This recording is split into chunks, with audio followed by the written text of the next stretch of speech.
Chapter 3. It's a tough world out there. Eek! I screamed. Girls, who let you in here? Girls can't be Beaver Scouts. They can too. Andrea replied. Cannot, I said. We went back and forth like that for a while. They changed the rules, Arlo, Andrea said. Boys and girls can be Beaver Scouts.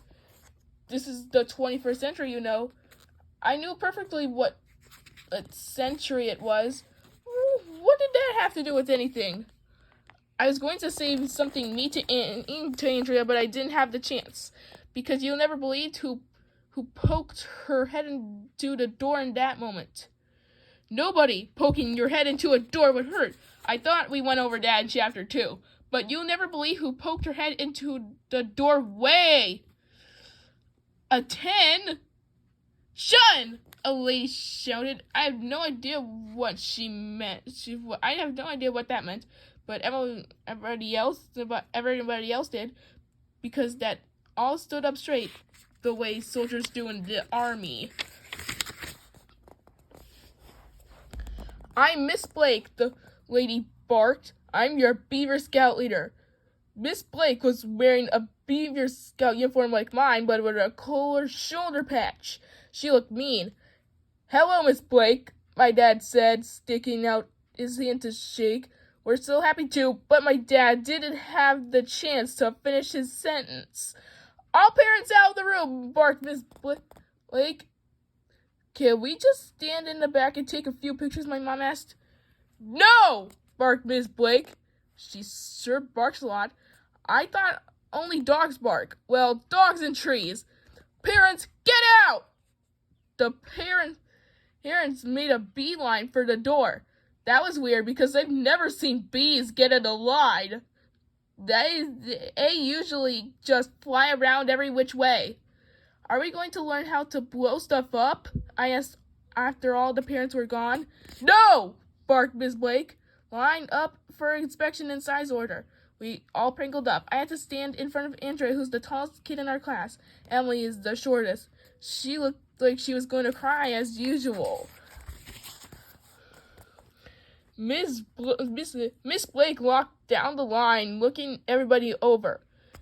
Disgraceful, she barked at Emily. Stop whimpering like a jellyfish. Filthy, she barked at Michael. Tie your shoes. Disgusting, she barked at Neil. Comb your hair. Slovenly, she barked at Ryan. Trim your fingernails. A mess, she barked at Alexia. Neatness counts. Miss Blake was standing in front of me. She looked me up and down. I was shaking with fear. I thought I was going to die. She stuck her face about 2 inches from mine.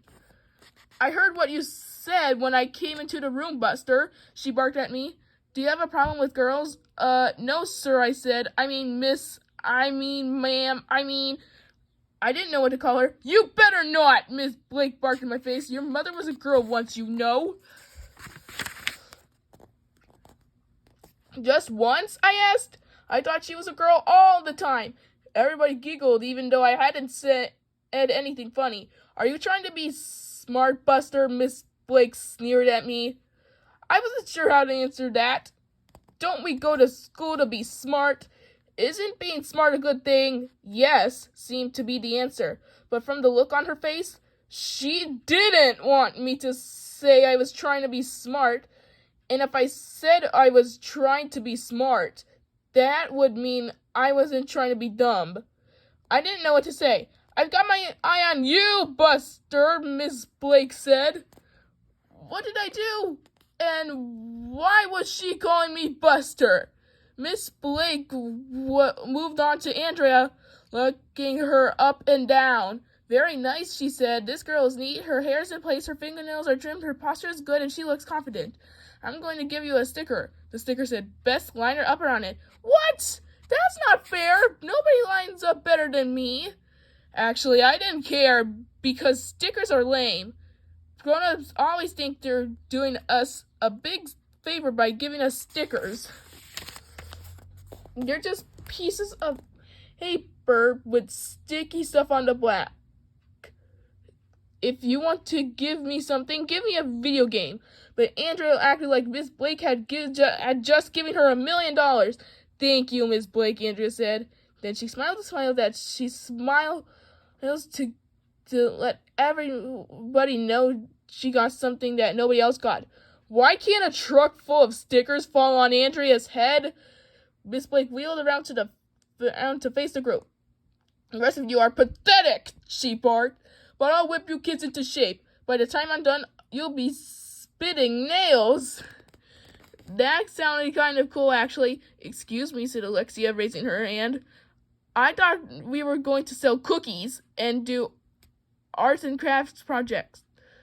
Cookies? Snorted Miss Blake. Arts and crafts? That stuff is for wimps. It's a tough world out there, and the sooner you get tough, the better. Did I tell you about the time I was attacked by a bear? We just met like a minute ago, I said quietly. I was on a 50-mile hike, said Miss Blake, and I suddenly noticed a bear was stalking me. He was getting closer and closer. What did you do? Asked Andrea. I punched his face in, barked Miss Blake. That's what I did. It was a matter of survival. The thought of Miss Blake punching a bear was funny to me. I peeked at Ryan. He was peeking at me. He made a funny face and I started giggling. I couldn't help it. Miss Blake wheeled around and glared at me. You think this is funny, Buster? She barked. You think I'm joking? Well, since you like jokes so much, I'll tell you a joke. Why did the chicken cross the road? To get to the other side? No, barked Miss Blake.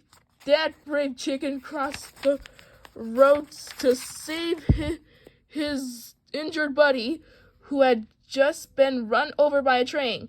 It was lying there dying. That chicken risked his life to save his friend. Never leave your buddy behind. That's my kind of joke. It didn't seem like a very funny joke to me. Miss Blake is a flake.